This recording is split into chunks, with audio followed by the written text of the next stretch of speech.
ਸਤਿ ਸ਼੍ਰੀ ਅਕਾਲ ਜੀ ਦਾ ਖਾਲਸ ਟੀਵੀ ਦੇਖ ਰਹੇ ਸਾਰੇ ਦਰਸ਼ਕਾਂ ਦਾ ਬਹੁਤ-ਬਹੁਤ ਸਵਾਗਤ ਹੈ। ਪੰਜਾਬ ਦੀਆਂ ਖਾਸ ਖਬਰਾਂ ਦੇ ਖਾਸ ਬੁਲੇਟਿਨ ਦੇ ਵਿੱਚ ਮੈਂ ਹਰਸ਼ਰਨ ਕੌਰ।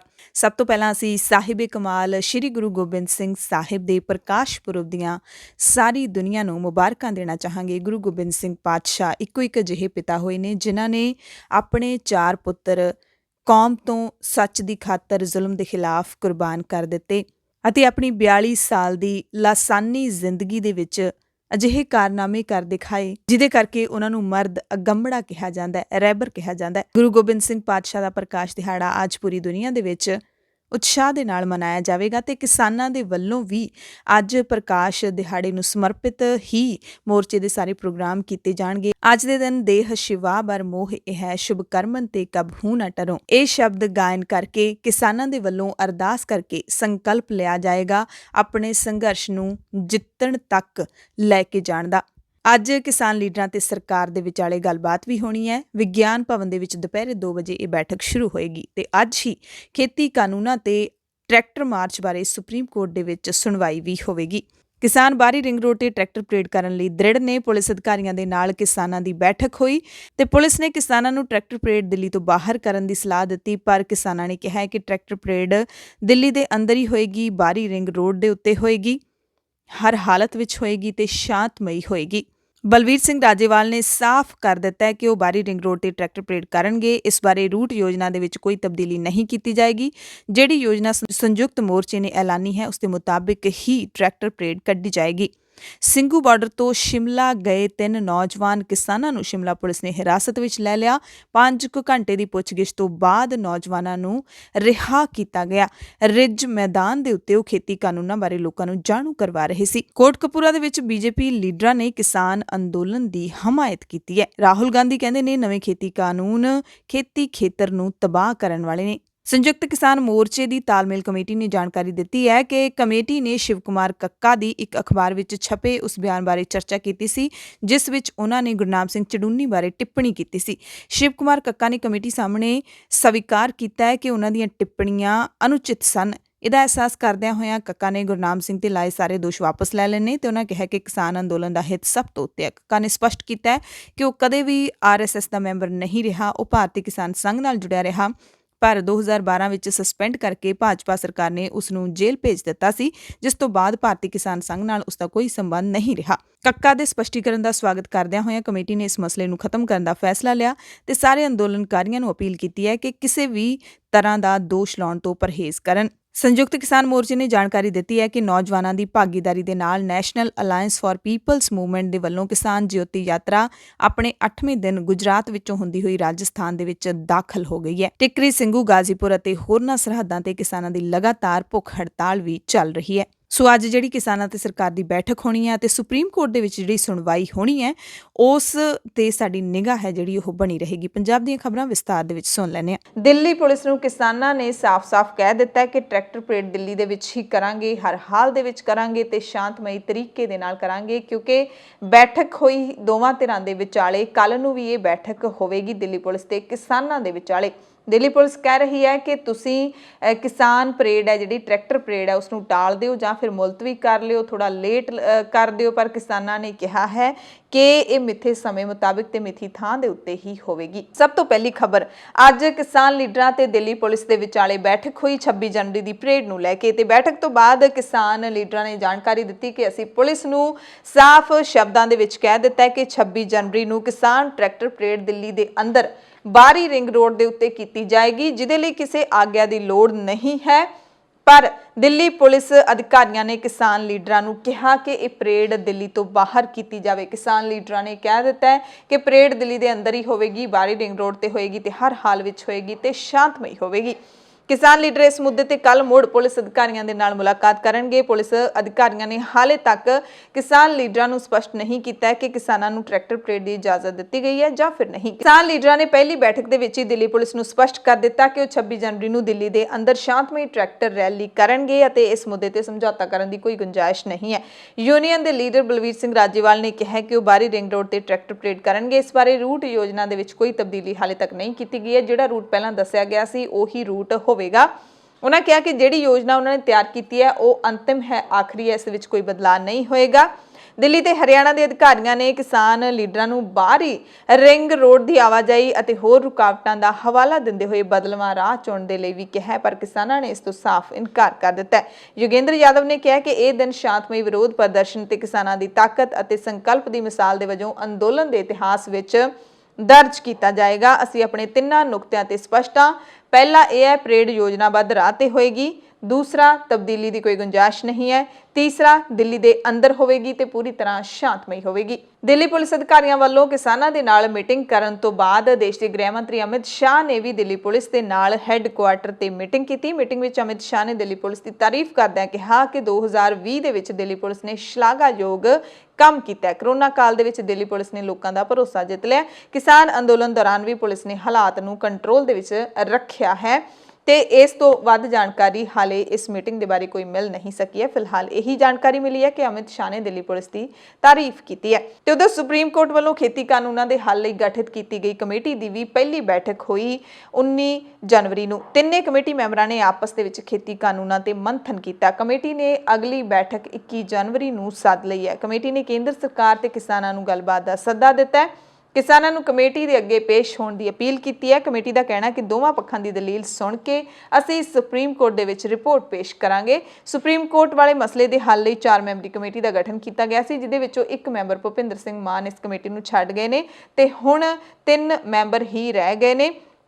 इन्हां ने कहा कि किसान लीडरां दे नाल गलबात करन दे लई सानूं जिथे तक भी जाना पिया असीं जरूर जावांगे। सर्वोच्च अदालत ਵੱਲੋਂ गठित की गई कमेटी ते सवाल भी लगातार उठ रहे ने। इन्हां उठ रहे सवालों के उत्ते अहम टिप्पणी करदਿਆਂ सुप्रीम कोर्ट ने कहा कि कमेटी विच शामिल मैंबर जज नहीं हैं। कमेटी मैंबरां दी अपनी राय हो सकती है, निजी राय होण दे नाल कोई अयोग नहीं हो जाता। इस कमेटी ਵੱਲੋਂ एक निरपक्ष रिपोर्ट तैयार की जाएगी ते इस तरीके दे नाल जिहड़े कमेटी दे मैंबर ने वो भी ये दावा कर रहे हैं कि सानूं 40-40 साल हो गए असीं किसानां दे मुद्दिआं ते काम करदे हां ते किसानां दे लई काम करदे हां। साडी अपनी निजी राय वख हो सकती है, पर ਅਸੀਂ ਜਿਹੜਾ फैसला है वो ਅਸੀਂ ऑल ओवर किसानां दा ਜਿਹੜਾ पक्ष सुन के फिर ही लवांगे। इन्हां कानूनां दी घोख पड़ताल करके ही ਅਸੀਂ फैसला लवांगे।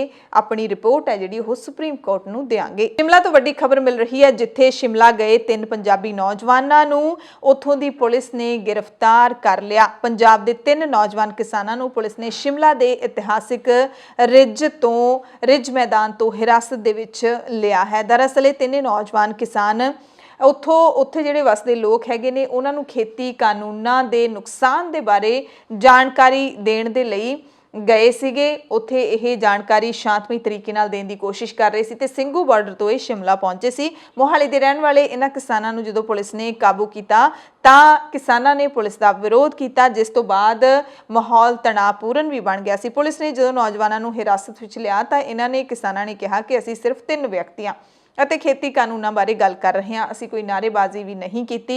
ਇਹ ਸਾਡੇ ਵਿਚਾਰਾਂ ਦੀ ਆਜ਼ਾਦੀ ਦੇ ਅਧਿਕਾਰ ਦੀ ਉਲੰਘਣਾ ਹੈ। ਕੀ ਇਹ ਲੋਕਤੰਤਰ ਹੈ? ਕੀ ਅਸੀਂ ਆਜ਼ਾਦ ਦੇਸ਼ ਦੇ ਵਿੱਚ ਰਹਿ ਰਹੇ ਹਾਂ? ਜਿਸ ਤੋਂ ਬਾਅਦ शिमला ਦੇ ਐਸਪੀ ਮੋਹਿਤ ਚਾਵਲਾ ਨੇ ਕਿਹਾ ਕਿ ਰਿਜ ਤੇ ਮਾਲ ਰੋਡ शिमला ਦੇ ਮੁੱਖ ਇਲਾਕੇ ਨੇ, ਜਿੱਥੇ ਹਾਈ ਕੋਰਟ ਦੇ ਹੁਕਮਾਂ ਦੇ ਮੁਤਾਬਿਕ ਕਿਸੇ ਵੀ ਤਰ੍ਹਾਂ ਦੇ ਜਲੂਸ ਜਾਂ ਮੀਟਿੰਗ ਦੀ ਮਨਾਹੀ ਹੈ। ਪੁਲਿਸ ਨੇ ਕਿਹਾ ਕਿ ਹਿਰਾਸਤ ਵਿੱਚ ਲਏ ਗਏ ਕਿਸਾਨਾਂ ਨੇ ਪ੍ਰਸ਼ਾਸਨ ਜਾਂ ਫਿਰ ਪੁਲਿਸ ਤੋਂ ਪ੍ਰਚਾਰ ਸੰਬੰਧੀ ਇਸ ਬਾਰੇ ਕੋਈ ਵੀ ਇਜਾਜ਼ਤ ਹੈ ਜਿਹੜੀ ਉਹ ਨਹੀਂ ਮੰਗੀ ਸੀ। ਤਿੰਨਾਂ ਨੂੰ ਸਦਰ ਥਾਣੇ ਲਿਜਾਇਆ ਗਿਆ। ਕਿਸਾਨਾਂ ਨੂੰ ਭਾਰਤੀ ਦੰਡਾਵਲੀ ਦੀ ਧਾਰਾ 107 ਅਤੇ 150 ਦੇ ਤਹਿਤ ਹਿਰਾਸਤ ਵਿੱਚ ਲਿਆ ਗਿਆ। ਕਿਸਾਨ ਹਰਪ੍ਰੀਤ ਸਿੰਘ ਨੇ ਕਿਹਾ ਕਿ ਅਸੀਂ ਸਾਰੇ ਸੂਬਿਆਂ ਦੀਆਂ ਰਾਜਧਾਨੀਆਂ ਵਿੱਚ ਜਾ ਰਹੇ ਹਾਂ ਤਾਂ ਜੋ ਲੋਕਾਂ ਨੂੰ, ਕਿਸਾਨਾਂ ਨੂੰ ਖੇਤੀ ਕਾਨੂੰਨਾਂ ਬਾਰੇ ਜਾਗਰੂਕ ਕੀਤਾ ਜਾ ਰਹੇ। ਪਰ ਪਹਿਲੀ ਵਾਰੀ शिमला ਦੇ ਵਿੱਚ ਸਾਡੇ ਨਾਲ ਮਾੜਾ ਸਲੂਕ ਹੋਇਆ ਸੀ। ਜਿੱਥੇ ਵੀ ਕਿਤੇ ਜਾਂਦੇ ਆ ਸਾਡੇ ਨਾਲ ਕੋਈ ਮਾੜਾ ਸਲੂਕ ਨਹੀਂ ਹੁੰਦਾ, ਨਾ ਪੁਲਿਸ ਦੇ ਵੱਲੋਂ ਨਾ ਲੋਕਾਂ ਦੇ ਵੱਲੋਂ, ਕਿਉਂਕਿ ਅਸੀਂ ਸ਼ਾਂਤਮਈ ਤਰੀਕੇ ਦੇ ਨਾਲ ਸਿਰਫ ਆਪਣੀ ਗੱਲ ਰੱਖਣ ਦੀ ਕੋਸ਼ਿਸ਼ ਕਰ ਰਹੇ ਹਾਂ। ਪਰ ਇੱਥੇ ਸਾਡੇ ਤੋਂ ਬੋਲਣ ਦੀ ਆਜ਼ਾਦੀ ਦਾ ਹੱਕ ਖੋਇਆ ਗਿਆ। आराम से खड़े हुए, हमने कोई नारा नहीं लगाया और आराम से चले आराम से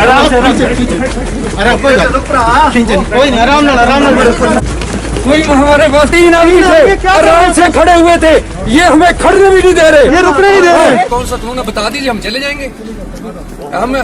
हम हमारा अभी देश आजाद हो गया कि गुलाम हो गया? ये तो डेमोक्रेसी आप खत्म कर रहे हो हमारे देश की। सुप्रीम कोर्ट थोड़ा जाएंगे।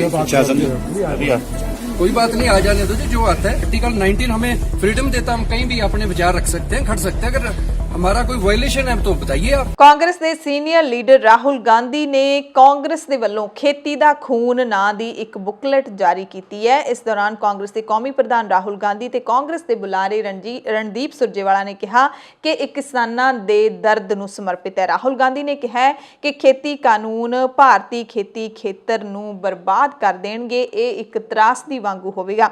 ਰਾਹੁਲ ਨੇ ਕਿਹਾ ਕਿ ਅੱਜ ਦੇਸ਼ ਸਾਹਮਣੇ ਤਰਾਸਦੀ ਖੜੀ ਹੋ ਰਹੀ ਹੈ। ਸਰਕਾਰ ਇਸ ਨੂੰ ਅਣਗੌਲਿਆ ਕਰਨਾ ਚਾਹੁੰਦੀ ਹੈ।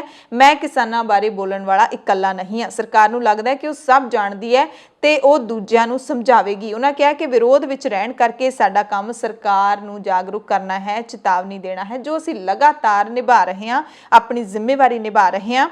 ਪਰ ਸਰਕਾਰ ਨਾ ਤਾਂ ਸੋਚਣਾ ਚਾਹੁੰਦੀ ਹੈ, ਨਾ ਸਮਝਣਾ ਚਾਹੁੰਦੀ ਹੈ। ਬਸ ਇਹ ਸਰਕਾਰ ਸਿਰਫ ਬੋਲਣਾ ਜਾਣਦੀ ਹੈ। ਰਾਹੁਲ ਨੇ ਵੀ ਕਿਹਾ ਕਿ ਮੈਂ ਸੁਪਰੀਮ ਕੋਰਟ ਤੇ ਕੁਝ ਨਹੀਂ ਕਹਿਣਾ ਚਾਹੁੰਦਾ ਤੇ ਭਾਰਤ ਸੁਪਰੀਮ ਕੋਰਟ ਦੀ ਸੱਚਾਈ ਖੁਦ ਦੇਖ ਸਕਦਾ ਹੈ। ਭਾਰਤ ਵਿੱਚ 16 ਜਨਵਰੀ ਤੋਂ ਕਰੋਨਾ ਦਾ ਟੀਕਾ ਲੱਗਣਾ ਸ਼ੁਰੂ ਹੋ ਚੁੱਕਿਆ ਹੈ। ਭਾਰਤ ਦੇ ਪ੍ਰਧਾਨ ਮੰਤਰੀ ਨਰਿੰਦਰ ਮੋਦੀ ਨੇ ਇਸ ਮੁਹਿੰਮ ਦਾ ਆਗਾਜ਼ ਕੀਤਾ ਸੀ, ਪਰ ਹੁਣ ਲਗਾਤਾਰ ਪਹਿਲੇ ਦਿਨ ਤੋਂ, ਜਿਸ ਦਿਨ ਤੋਂ ਟੀਕਾ ਲੱਗਣਾ ਸ਼ੁਰੂ ਹੋਇਆ, ਉਸੇ ਦਿਨ ਤੋਂ ਕਰੋਨਾ ਦੇ ਟੀਕੇ ਦੇ ਮਾੜੇ ਅਸਰ ਵੀ ਕਿਤੇ ਨਾ ਕਿਤੇ ਦਿਖਾਈ ਦੇ ਰਹੇ ਨੇ। ਤੇ ਬਾਇਓਟੈਕ ਦੇ ਬਾਅਦ ਸਿਰਮ ਇੰਸਟੀਚਿਊਟ ਆਫ ਇੰਡੀਆ ਨੇ ਵੀ ਲੋਕਾਂ ਨੂੰ ਇੱਕ ਫੈਕਟ ਸ਼ੀਟ ਜਾਰੀ ਕਰਕੇ ਵੈਕਸੀਨ ਲਵਾਉਣ ਤੇ ਨਾ ਲਵਾਉਣ ਦੇ ਕਾਰਨਾਂ ਦਾ ਜ਼ਿਕਰ ਕਰਕੇ ਖਬਰਦਾਰ ਕੀਤਾ ਹੈ। ਕੰਪਨੀ ਦਾ ਕਹਿਣਾ ਹੈ ਕਿ ਕਰੋਨਾ ਵੈਕਸੀਨ ਦੇ ਵਿੱਚ ਪਾਏ ਗਏ ਤੱਤਾਂ ਵਿੱਚੋਂ ਕਿਸੇ ਵੀ ਤਰ੍ਹਾਂ ਦੀ ਐਲਰਜੀ ਦੀ ਜਿਹੜੇ ਲੋਕਾਂ ਨੂੰ ਸਮੱਸਿਆ ਹੈ ਉਹ ਲੋਕ ਇਹ ਟੀਕਾ ਨਾ ਲਗਵਾਉਣ। ਕੰਪਨੀ ਵੱਲੋਂ ਜਾਰੀ ਫੈਕਟ ਸ਼ੀਟ ਦੇ ਮੁਤਾਬਿਕ ਪਹਿਲੀ ਖੁਰਾਕ ਲੈਣ ਤੋਂ ਬਾਅਦ ਜੇਕਰ ਕੋਈ ਸਮੱਸਿਆ ਆਉਂਦੀ ਹੈ ਤਾਂ ਕੋਵਿਡਸ਼ੀਲਡ ਦੀ ਦੂਜੀ ਖੁਰਾਕ ਨਾ ਲਈ ਜਾਏ, ਕਿਉਂਕਿ ਕੋਵਿਡ ਦੇ ਟੀਕੇ ਦੇ ਵਿੱਚ ਇਹ ਜ਼ਰੂਰੀ ਕੀਤਾ ਗਿਆ ਕਿ 2 ਟੀਕੇ ਲਵਾਉਣੇ ਜ਼ਰੂਰੀ ਨੇ। ਸਿਰਮ ਦੇ ਮੁਤਾਬਿਕ ਇਸ ਵੈਕਸੀਨ ਵਿੱਚ L histidine hydrochloride monohydrate, magnesium chloride hexahydrate, polysorbate 80, ethanol sucrose, sodium chloride, disodium edetate dihydrate ਤੇ ਪਾਣੀ ਦੀ ਵਰਤੋਂ ਕੀਤੀ ਗਈ ਹੈ। ਜਿਨ੍ਹਾਂ ਲੋਕਾਂ ਨੂੰ ਇਹਨਾਂ ਤੱਤਾਂ ਵਿੱਚੋਂ ਕਿਸੇ ਵੀ ਤੱਤ ਤੋਂ ਐਲਰਜੀ ਹੈ ਉਹ ਕੋਵਿਡਸ਼ੀਲਡ ਦੀ ਖੁਰਾਕ ਲੈਣ ਤੋਂ ਗੁਰੇਜ਼ ਕਰ ਸਕਦੇ ਨੇ। ਸਿਰਮ ਨੇ ਕਿਹਾ ਕਿ ਲੋਕਾਂ ਨੂੰ ਖੁਦ ਵੀ ਟੀਕਾ ਲਵਾਉਣ ਤੋਂ ਪਹਿਲਾਂ ਡਾਕਟਰਾਂ ਤੋਂ ਆਪਣੀ ਸਿਹਤ ਸੰਬੰਧੀ ਜਾਣਕਾਰੀ ਲੈਣੀ ਚਾਹੀਦੀ ਹੈ ਤੇ ਆਪਣੀ ਸਿਹਤ ਦੇ ਬਾਰੇ ਜਾਗਰੂਕ ਵੀ ਕਰਨਾ ਚਾਹੀਦਾ ਹੈ। ਡਾਕਟਰਾਂ ਨੂੰ ਪਹਿਲਾਂ ਦੱਸ ਦੇਣਾ ਚਾਹੀਦਾ ਜੇ ਤੁਹਾਡੇ ਸਰੀਰ ਦੇ ਵਿੱਚ ਪਹਿਲਾਂ ਤੋਂ ਕੋਈ ਸਮੱਸਿਆ ਹੈ। ਸਿਰਮ ਇੰਸਟੀਚਿਊਟ ਆਫ ਇੰਡੀਆ ਦੇ ਮੁਤਾਬਿਕ ਜਿਹੜੇ ਲੋਕਾਂ ਨੂੰ ਟੀਕਾ ਲਵਾਉਣ ਤੋਂ ਗੁਰੇਜ਼ ਕਰਨਾ ਚਾਹੀਦਾ ਹੈ, ਜੇਕਰ ਤੁਹਾਨੂੰ ਕਿਸੇ ਵੀ ਦਵਾਈ, ਖਾਦ ਸਮੱਗਰੀ, ਕੋਵਿਡਸ਼ੀਲਡ ਵਿੱਚ ਵਰਤੇ ਕਿਸੇ ਵੀ ਸਾਲਟ ਤੋਂ ਐਲਰਜੀ ਹੈ ਤਾਂ ਟੀਕਾ ਨਾ ਲਗਵਾਓ। ਬੁਖਾਰ, ਹਾਈ ਬਲੱਡ ਪ੍ਰੈਸ਼ਰ ਜਾਂ ਖੂਨ ਨਾਲ ਜੁੜੀ ਕਿਸੇ ਵੀ ਬਿਮਾਰੀ ਤੋਂ ਪੀੜਤ ਵਿਅਕਤੀ ਟੀਕਾ ਲਵਾਉਣ ਤੋਂ ਗੁਰੇਜ਼ ਕਰਨ। ਜਿਹੜੇ ਵੀ ਲੋਕ ਆਪਣੇ ਕਿਸੇ ਵੀ ਰੋਗ ਜਾਂ ਆਪਣੇ ਇਮਿਊਨ ਸਿਸਟਮ ਨੂੰ ਮਜ਼ਬੂਤ ਕਰਨ ਦੇ ਲਈ ਕੋਈ ਦਵਾਈ ਖਾ ਰਹੇ ਨੇ, ਉਹਨਾਂ ਨੂੰ ਇਸ ਦੀ ਜਾਣਕਾਰੀ ਡਾਕਟਰ ਨੂੰ ਜ਼ਰੂਰ ਦੇਣੀ ਚਾਹੀਦੀ ਹੈ। ਜੇਕਰ ਕੋਈ ਔਰਤ ਗਰਭਵਤੀ ਹੈ ਜਾਂ ਭਵਿੱਖ ਦੇ ਵਿੱਚ ਗਰਭ ਧਾਰਨ ਕਰਨਾ ਚਾਹੁੰਦੀ ਹੈ ਜਾਂ ਬੱਚਿਆਂ ਨੂੰ ਆਪਣਾ ਦੁੱਧ ਪਿਲਾਉਂਦੀ ਹੈ, ਉਹਨਾਂ ਨੂੰ ਵੀ ਟੀਕਾ ਲਵਾਉਣ ਤੋਂ ਪਹਿਲਾਂ ਡਾਕਟਰ ਨਾਲ ਗੱਲ ਜ਼ਰੂਰ ਕਰਨੀ ਚਾਹੀਦੀ ਹੈ। ਜਿਹੜੇ ਵਿਅਕਤੀ ਨੂੰ ਕਰੋਨਾ ਦਾ ਕੋਈ ਵੀ ਟੀਕਾ ਲੱਗ ਚੁੱਕਿਆ ਹੈ ਉਸ ਨੂੰ ਕੋਵਿਡਸ਼ੀਲਡ ਟੀਕਾ ਲਗਵਾਉਣ ਦੀ ਕੋਈ ਲੋੜ ਨਹੀਂ ਹੈ। ਸੋ ਤੁਸੀਂ ਵੀ ਸਾਰੇ ਇਹਨਾਂ ਗੱਲਾਂ ਦਾ ਜ਼ਰੂਰ ਧਿਆਨ ਰੱਖੋ, ਕਿਉਂਕਿ ਬਹੁਤ ਸਾਰੇ ਕੁਝ ਕੁ ਲੋਕ ਹੈਗੇ ਨੇ ਜਿਹੜੇ ਟੀਕਾ ਲਵਾਉਣ ਤੋਂ ਬਾਅਦ ਕੁਝ ਠੀਕ ਨਹੀਂ ਮਹਿਸੂਸ ਕਰਦੇ। ਤੇ ਕੱਲ ਤਾਂ ਮੁਰਾਦਾਬਾਦ ਤੋਂ ਇੱਕ ਖਬਰ ਵੀ ਆਈ ਸੀ ਕਿ ਉੱਥੇ ਇੱਕ ਸਿਹਤ ਕਰਮੀ ਦੀ ਕਰੋਨਾ ਵਾਇਰਸ ਦਾ ਟੀਕਾ ਲਵਾਉਣ ਤੋਂ ਦੂਸਰੇ ਦਿਨ ਬਾਅਦ ਹੀ ਮੌਤ ਹੋ ਗਈ। ਹਾਲਾਂਕਿ ਮੌਤ ਦੇ ਕਾਰਨਾਂ ਦੀ ਜਾਂਚ ਉੱਥੇ ਹੋਏਗੀ ਕਿ ਮੌਤ ਹੈ ਜਿਹੜੀ ਉਹ ਦਿਲ ਦਾ ਦੌਰਾ ਪੈਣ ਨਾਲ ਹੋਈ ਹੈ ਜਾਂ ਫਿਰ ਟੀਕਾ ਲਵਾਉਣ ਦੇ ਕਾਰਨ ਹੋਈ ਹੈ, ਕਿਉਂਕਿ ਡਾਕਟਰ ਕਹਿ ਰਹੇ ਨੇ, ਹਸਪਤਾਲ ਵਾਲੇ ਕਹਿ ਰਹੇ ਨੇ ਕਿ ਦਿਲ ਦਾ ਦੌਰਾ ਪੈਣ ਕਾਰਨ ਇਹਦੀ ਮੌਤ ਹੋਈ ਹੈ, ਪਰ ਘਰ ਵਾਲੇ ਕਹਿ ਰਹੇ ਨੇ ਕਿ ਕਰੋਨਾ ਦਾ ਟੀਕਾ ਲਵਾਉਣ ਕਰਕੇ ਹੋਈ ਹੈ। ਸੋ ਇਹੋ ਜਿਹੀਆਂ ਖਬਰਾਂ ਤੋਂ ਬਾਅਦ ਇਹ ਜਾਣਕਾਰੀ ਦੇਣੀ ਬਹੁਤ ਜ਼ਰੂਰੀ ਹੈ। ਪੰਜਾਬ ਦੇ ਵਿੱਚ ਸਾਰੇ ਸਰਕਾਰੀ, ਅਰਧ ਸਰਕਾਰੀ, ਪ੍ਰਾਈਵੇਟ ਕਾਲਜ ਅਤੇ ਯੂਨੀਵਰਸਿਟੀਆਂ 21 ਜਨਵਰੀ ਤੋਂ ਹੁਣ ਮੁੜ ਖੁੱਲ੍ਹ ਜਾਣਗੇ। ਪੰਜਾਬ ਸਰਕਾਰ ਨੇ ਇਸ ਬਾਰੇ ਹੁਕਮ ਜਾਰੀ ਕਰ ਦਿੱਤਾ ਹੈ ਅਤੇ ਪੰਜਾਬ ਦੇ ਉਚੇਰੀ ਸਿੱਖਿਆ ਵਿਭਾਗ ਨੇ ਸਾਰੀਆਂ ਸਰਕਾਰੀ ਤੇ ਗੈਰ ਸਰਕਾਰੀ ਯੂਨੀਵਰਸਿਟੀਆਂ ਨੂੰ ਚਿੱਠੀਆਂ ਵੀ ਕੱਢ ਦਿੱਤੀਆਂ ਨੇ ਤੇ ਕਿਹਾ ਕਿ ਵਿਦਿਅਕ ਸੰਸਥਾਵਾਂ ਨੂੰ ਨਿਰਧਾਰਿਤ ਕੀਤੀਆਂ ਗਈਆਂ ਸ਼ਰਤਾਂ ਦੇ ਮੁਤਾਬਿਕ ਆਫਲਾਈਨ ਤੇ ਆਨਲਾਈਨ ਦੋਵੇਂ ਤਰੀਕਿਆਂ ਦੇ ਨਾਲ ਪੜ੍ਹਾਈ ਕਰਵਾਉਣੀ ਹੋਵੇਗੀ। ਸਮੈਸਟਰ ਜਾਂ ਫਿਰ ਐਨੂਅਲ ਪ੍ਰੀਖਿਆਵਾਂ ਜਿਹੜੀਆਂ ਉਹ ਆਫਲਾਈਨ ਤਰੀਕੇ ਦੇ ਨਾਲ ਕਰਵਾਉਣ ਦੇ ਲਈ ਕਿਹਾ ਗਿਆ, ਯਾਨੀ ਕਿ ਪੇਪਰ ਹੋਣਗੇ ਜਿਹੜੇ ਉਹ ਆਫਲਾਈਨ ਤਰੀਕੇ ਦੇ ਨਾਲ ਹੀ ਹੋਣਗੇ। ਵਿਦਿਆਰਥੀਆਂ ਨੂੰ ਆਪਣੀ ਮਰਜ਼ੀ ਮੁਤਾਬਿਕ ਕਲਾਸਾਂ ਲਾਉਣ ਦੀ ਖੁੱਲ੍ਹ ਹੋਏਗੀ। ਉਹਨਾਂ ਤੇ ਕਲਾਸਾਂ ਲਾਉਣ ਲਈ ਕੋਈ ਵੀ ਦਬਾਅ ਹੈ ਜਿਹੜਾ ਉਹ ਨਹੀਂ ਬਣਾਇਆ ਜਾਏਗਾ। ਸਰਕਾਰ ਨੇ ਇਹ ਵੀ ਕਿਹਾ ਹੈ ਕਿ ਯੂਨੀਵਰਸਿਟੀਆਂ ਤੇ ਕਾਲਜਾਂ ਦੇ ਵਿੱਚ ਕੋਵਿਡ-19 ਦੀ ਰੋਕਥਾਮ ਸੰਬੰਧੀ ਜਾਰੀ ਕੀਤੀਆਂ ਹਦਾਇਤਾਂ ਦਾ ਪਾਲਣਾ ਕਰਦੇ ਹੋਏ ਹੋਸਟਲ ਖੋਲ੍ਹੇ ਜਾਣ ਤੇ ਵਿਦਿਅਕ ਸੰਸਥਾਵਾਂ ਦੇ ਹੋਸਟਲਾਂ ਦੇ ਵਿੱਚ ਜਾਂ ਸੰਸਥਾਵਾਂ ਦੇ ਵਿੱਚ ਮੈਸ ਜਾਂ ਕੰਟੀਨ ਆਦਿ ਸਿਹਤ ਵਿਭਾਗ ਦੀਆਂ ਹਦਾਇਤਾਂ ਦੇ ਸਹਿਤ ਪੂਰੀ ਸਾਵਧਾਨੀ ਵਰਤਦੇ ਹੋਏ ਲੋੜ ਮੁਤਾਬਿਕ ਜਾਂ ਪੂਰਨ ਰੂਪ ਦੇ ਵਿੱਚ ਖੋਲ੍ਹੇ ਜਾਣ। ਯੂਨੀਵਰਸਿਟੀਆਂ ਤੇ ਕਾਲਜਾਂ ਨੂੰ ਕੇਂਦਰ ਸਰਕਾਰ ਜਾਂ ਪੰਜਾਬ ਸਰਕਾਰ ਦੇ ਵੱਲੋਂ ਸਮੇਂ-ਸਮੇਂ ਤੇ ਜਾਰੀ ਹਦਾਇਤਾਂ ਤੇ ਉਚੇਰੀ ਸਿੱਖਿਆ ਵਿਭਾਗ ਦੇ ਵੱਲੋਂ ਜਾਰੀ ਹਦਾਇਤਾਂ ਦੀ ਪਾਲਣਾ ਕਰਨੀ ਜ਼ਰੂਰੀ ਹੋਵੇਗੀ। ਬਰਗਾੜੀ ਬੇਅਦਬੀ ਮਾਮਲੇ ਦੇ ਵਿੱਚ ਇੱਕ ਅਹਿਮ ਖਬਰ ਆ ਰਹੀ ਹੈ ਕਿ ਇਸ ਮਾਮਲੇ ਦੇ ਵਿੱਚ ਨਾਮਜ਼ਦ ਡੇਰਾ ਸਿਰਸਾ ਦੀ ਨੈਸ਼ਨਲ ਕਮੇਟੀ ਦੇ 3 ਮੈਂਬਰ ਹਰਸ਼ ਧੂਰੀ, ਪ੍ਰਦੀਪ ਕਲੇਰ ਅਤੇ ਸੰਦੀਪ ਬਰੇਟਾ ਨੂੰ ਭਗੌੜਾ ਐਲਾਨ ਕਰ ਦਿੱਤਾ ਗਿਆ। ਨਾਲ ਹੀ ਥਾਣਾ ਬਾਜਾਖਾਨਾ ਦੇ SHO ਨੂੰ ਤਿੰਨਾਂ ਦੇ ਖਿਲਾਫ ਕੇਸ ਦਰਜ ਕਰਨ ਦੀ ਹਦਾਇਤ ਦੇ ਦਿੱਤੀ ਗਈ ਹੈ। ਤਿੰਨਾਂ ਦੇ ਖਿਲਾਫ IPC ਦੀ ਧਾਰਾ 174A ਦੇ ਤਹਿਤ ਕੇਸ ਦਰਜ ਕਰਨ ਦੇ ਹੁਕਮ ਜਾਰੀ ਕੀਤੇ ਗਏ ਨੇ।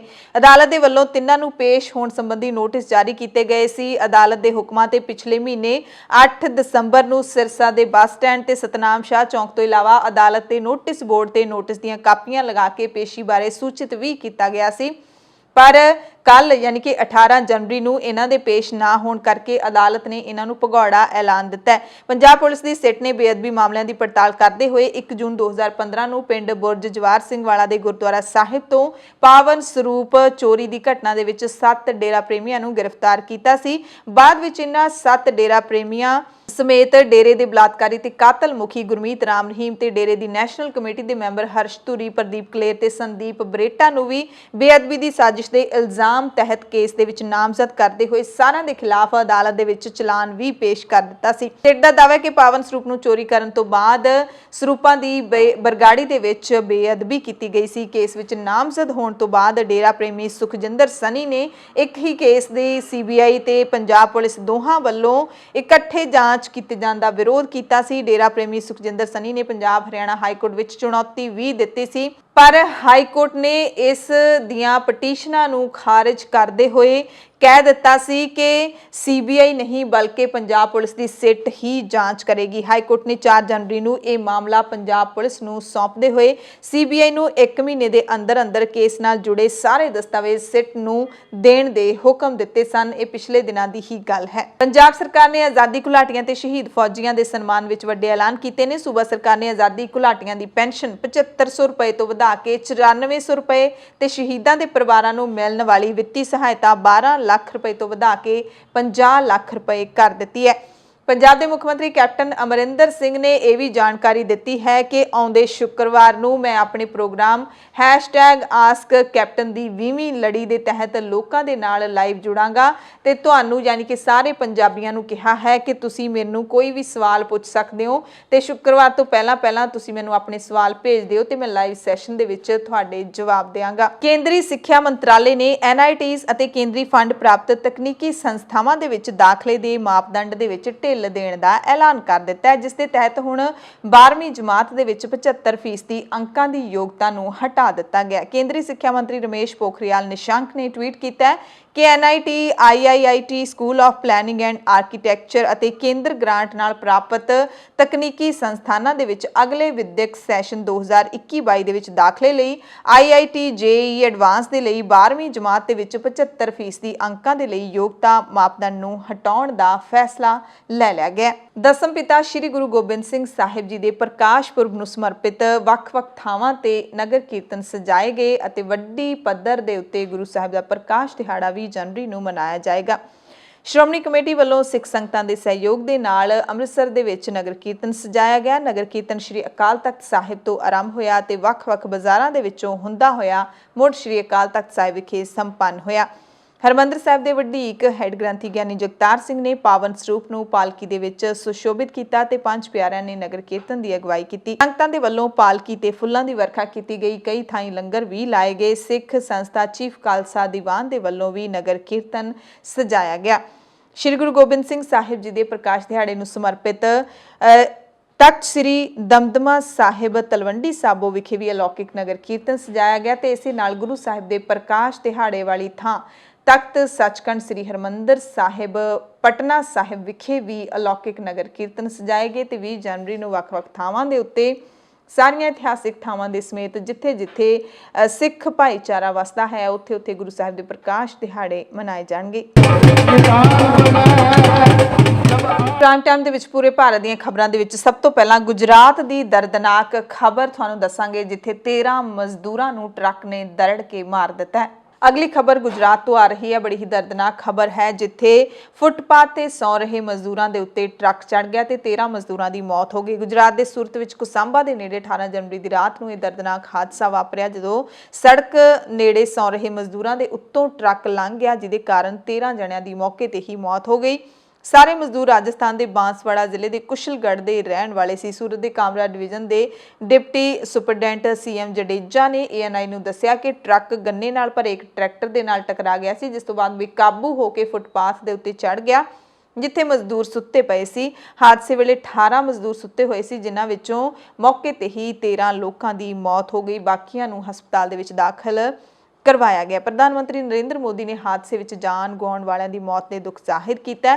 ਮ੍ਰਿਤਕਾਂ ਦੇ ਪਰਿਵਾਰ ਨੂੰ ਮੁਆਵਜ਼ੇ ਵਜੋਂ 2 ਲੱਖ ਰੁਪਏ ਦੀ ਮਦਦ ਰਾਸ਼ੀ ਦੇਣ ਦਾ ਐਲਾਨ ਕੀਤਾ ਹੈ। ਜ਼ਖਮੀਆਂ ਨੂੰ 50,000 ਰੁਪਏ ਰਾਸ਼ੀ ਦੇਣ ਦਾ ਵੀ ਐਲਾਨ ਕੀਤਾ ਹੈ। ਗੁਜਰਾਤ ਦੇ ਮੁੱਖ ਮੰਤਰੀ ਵਿਜੇ ਰੂਪਾਣੀ ਨੇ ਵੀ ਮ੍ਰਿਤਕਾਂ ਦੇ ਪਰਿਵਾਰ ਵਾਲਿਆਂ ਨੂੰ 2 ਲੱਖ ਰੁਪਏ ਦੀ ਸਹਾਇਤਾ ਰਾਸ਼ੀ ਦੇਣ ਦਾ ਐਲਾਨ ਕੀਤਾ ਹੈ। ਰਾਜਸਥਾਨ ਦੇ ਮੁੱਖ ਮੰਤਰੀ ਅਸ਼ੋਕ ਗਹਿਲੋਤ ਨੇ ਬਾਂਸਵਾੜਾ ਦੇ ਕਈ ਮਜ਼ਦੂਰਾਂ ਦੇ ਸੂਰਤ ਵਿੱਚ ਟਰੱਕ ਹਾਦਸੇ ਵਿੱਚ ਜਾਨਾਂ ਗਵਾਉਣ ਤੇ ਦੁੱਖ ਜਤਾਇਆ ਹੈ ਤੇ ਜ਼ਖਮੀਆਂ ਦੇ ਜਲਦ ਸਿਹਤਮੰਦ ਹੋਣ ਦੀ ਕਾਮਨਾ ਕੀਤੀ ਹੈ।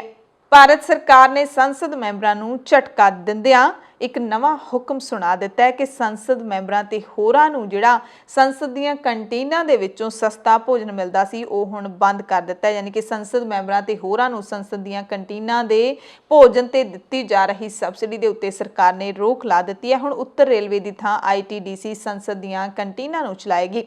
ਲੋਕ ਸਭਾ ਦੇ ਸਪੀਕਰ ਓਮ ਬਿਰਲਾ ਨੇ ਐਲਾਨ ਕੀਤਾ ਕਿ ਸੰਸਦ ਦਾ ਬਜਟ ਸੈਸ਼ਨ ਸ਼ੁਰੂ ਹੋਣ ਤੋਂ ਪਹਿਲਾਂ ਸਾਰੇ ਸੰਸਦ ਮੈਂਬਰਾਂ ਨੂੰ ਕੋਵਿਡ-19 ਜਾਂਚ ਕਰਵਾਉਣ ਦੀ ਅਪੀਲ ਕੀਤੀ ਜਾਏਗੀ। 29 ਜਨਵਰੀ ਤੋਂ ਸ਼ੁਰੂ ਹੋਣ ਵਾਲੇ ਸੈਸ਼ਨ ਦੌਰਾਨ ਰਾਜ ਸਭਾ ਦੀ ਕਾਰਵਾਈ ਸਵੇਰੇ 9 ਵਜੇ ਤੋਂ ਬਾਅਦ ਦੁਪਹਿਰੇ 2 ਵਜੇ ਤੱਕ ਤੇ ਲੋਕ ਸਭਾ ਦੀ ਕਾਰਵਾਈ ਸ਼ਾਮ 4 ਵਜੇ ਤੋਂ ਰਾਤ 8 ਵਜੇ ਤੱਕ ਚੱਲੇਗੀ। ਭਾਰਤੀ ਹਵਾਈ ਸੈਨਾ ਨੇ ਜਾਣਕਾਰੀ ਦਿੱਤੀ ਹੈ ਕਿ ਰਾਫਾਲ ਲੜਾਕੂ ਜਹਾਜ਼ 26 ਜਨਵਰੀ ਨੂੰ ਭਾਰਤ ਦੇ ਗਣਤੰਤਰ ਦਿਵਸ ਪਰੇਡ ਦੇ ਵਿੱਚ ਸ਼ਾਮਿਲ ਹੋਵੇਗਾ ਤੇ ਫਲਾਈ ਪਾਸ ਦੀ ਸਮਾਪਤੀ ਇਸ ਜਹਾਜ਼ ਦੇ ਵਰਟੀਕਲ ਚਾਰਲੀ ਫਾਰਮੇਸ਼ਨ ਦੇ ਵਿੱਚ ਉਡਾਣ ਭਰਨ ਦੇ ਨਾਲ ਹੋਏਗੀ। ਭਾਰਤੀ ਹਵਾਈ ਸੈਨਾ ਦੇ ਵਿੰਗ ਕਮਾਂਡਰ ਇੰਦਰਨੀਲ ਨੰਦੀ ਨੇ ਕਿਹਾ ਕਿ 26 ਜਨਵਰੀ ਨੂੰ ਫਲਾਈ ਪਾਸ ਦੇ ਵਿੱਚ ਹਵਾਈ ਸੈਨਾ ਦੇ ਕੁੱਲ 38 ਹਵਾਈ ਜਹਾਜ਼ ਅਤੇ ਭਾਰਤੀ ਥਲ ਸੈਨਾ ਦੇ 4 ਹਵਾਈ ਜਹਾਜ਼ ਸ਼ਾਮਿਲ ਹੋਣਗੇ, ਜਿਨ੍ਹਾਂ ਦੇ ਵਿੱਚ ਰਾਫੇਲ ਲੜਾਕੂ ਜਹਾਜ਼ ਵੀ ਉਡਾਣ ਭਰੇਗਾ। Central board of secondary education ਯਾਨੀ ਕਿ ਸੀਬੀਐਸਈ ਦੀ ਮਾਨਤਾ ਲੈਣ ਲਈ ਬੋਰਡ ਨੇ ਨਵੇਂ ਨਿਯਮ ਬਣਾ ਦਿੱਤੇ ਨੇ, ਜਿਹੜੇ ਕਿ 1 ਮਾਰਚ ਤੋਂ ਲਾਗੂ ਹੋਣਗੇ। ਸਕੂਲਾਂ ਨੂੰ ਹੁਣ ਨਵੀਂ ਸਿੱਖਿਆ ਨੀਤੀ ਦੇ ਮੁਤਾਬਿਕ ਹੀ ਮਾਨਤਾ ਦਿੱਤੀ ਜਾਏਗੀ। ਇਸ ਤੋਂ ਪਹਿਲਾਂ ਕਰੋਨਾ ਕਰਕੇ ਬੋਰਡ ਨੇ ਮਾਨਤਾ ਦੇਣ ਲਈ ਬਣਾਈਆਂ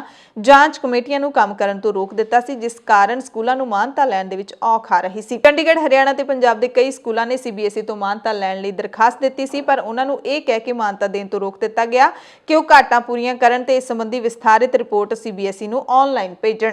ਪਹਿਲਾਂ ਸਕੂਲ ਸਿਰਫ ਸਾਤੇ ਕਾਗਜ਼ ਦੇ ਉੱਤੇ ਦਸਤਖਤ ਕਰਦੇ ਸੀ, ਪਰ ਹੁਣ ਸਕੂਲਾਂ ਨੂੰ ਸਾਰੇ ਸਰਟੀਫਿਕੇਟ ਆਨਲਾਈਨ ਹੀ ਅਪਲੋਡ ਕਰਨੇ ਪੈਣਗੇ। ਮਾਪਦੰਡਾਂ ਤੇ ਖਰਾ ਨਾ ਉਤਰਨ ਵਾਲੇ ਸਕੂਲਾਂ ਨੂੰ ਮਾਨਤਾ ਨਹੀਂ ਦਿੱਤੀ ਜਾਏਗੀ। ਸੀਬੀਐਸਈ ਨਵੀਂ ਦਿੱਲੀ ਦੇ ਇੱਕ ਅਧਿਕਾਰੀ ਨੇ ਦੱਸਿਆ ਕਿ ਹੁਣ ਨਵੀਂ ਮਾਨਤਾ ਲੈਣ, ਪੁਰਾਣੀ ਨਵਿਆਉਣ ਤੇ ਹੋਰ ਖਾਮੀਆਂ ਸੰਬੰਧੀ ਵੱਖ-ਵੱਖ ਮਹੀਨੇ ਤੈਅ ਕੀਤੇ ਗਏ ਨੇ ਤੇ ਉਹਨਾਂ ਮਹੀਨਿਆਂ ਦੇ ਵਿੱਚ ਹੀ ਸਕੂਲਾਂ ਨੂੰ ਅਪਲਾਈ ਕਰਨਾ ਪਵੇਗਾ। ਨਵੀਂ ਮਾਨਤਾ ਲੈਣ ਲਈ ਵਿੰਡੋ 1 ਮਾਰਚ ਨੂੰ ਖੁੱਲੇਗੀ ਤੇ 31 ਮਾਰਚ ਨੂੰ ਬੰਦ ਹੋਵੇਗੀ। ਇਹ ਵਿੰਡੋ ਦੁਬਾਰਾ 1 ਜੂਨ ਤੋਂ 30 ਜੂਨ ਤੱਕ ਤੇ ਤੀਜੀ ਵਾਰ 1 ਸਤੰਬਰ ਤੋਂ 30 ਸਤੰਬਰ ਤੱਕ ਖੁੱਲੇਗੀ।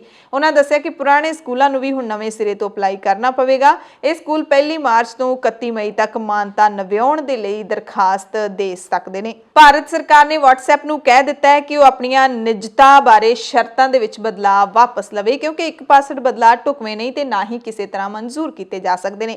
ਇਲੈਕਟ੍ਰੋਨਿਕਸ ਤੇ ਸੂਚਨਾ ਟੈਕਨੋਲੋਜੀ ਮੰਤਰਾਲੇ ਨੇ WhatsApp ਦੇ CEO ਵਿਲ ਕੈਥਰਟ ਨੂੰ ਸਖਤ ਪੱਤਰ ਦੇ ਵਿੱਚ ਕਿਹਾ ਹੈ ਕਿ ਭਾਰਤ ਵਿਸ਼ਵ ਵਿਆਪੀ ਤੌਰ ਤੇ WhatsApp ਦਾ ਸਭ ਤੋਂ ਵੱਡਾ ਗਾਹਕ ਹੈ ਤੇ WhatsApp ਦਾ ਸਭ ਤੋਂ ਵੱਡਾ ਬਾਜ਼ਾਰ ਹੈ। ਚਿੱਠੀ ਵਿੱਚ ਕਿਹਾ ਗਿਆ ਹੈ ਕਿ WhatsApp ਦੀ ਸੇਵਾ ਤੇ ਨਿੱਜਤਾ ਨੀਤੀ ਦੇ ਵਿੱਚ ਪ੍ਰਸਤਾਵਿਤ ਬਦਲਾਅ ਭਾਰਤੀ ਨਾਗਰਿਕਾਂ ਦੀ ਪਸੰਦ ਅਤੇ ਖੁਦਮੁਖਤਿਆਰੀ ਬਾਰੇ ਗੰਭੀਰ ਚਿੰਤਾਵਾਂ ਪੈਦਾ ਕਰਦੇ ਨੇ। ਮੰਤਰਾਲੇ ਨੇ WhatsApp ਨੂੰ ਪ੍ਰਸਤਾਵਿਤ ਤਬਦੀਲੀਆਂ ਵਾਪਸ ਲੈਣ ਅਤੇ ਸੂਚਨਾ ਦੀ ਨਿੱਜਤਾ, ਚੋਣ ਦੀ ਆਜ਼ਾਦੀ ਤੇ ਡੇਟਾ ਸੁਰੱਖਿਆ ਪ੍ਰਤੀ ਆਪਣੀ ਪਹੁੰਚ ਉੱਤੇ ਮੁੜ ਵਿਚਾਰ ਕਰਨ ਦੇ ਲਈ ਕਿਹਾ ਹੈ।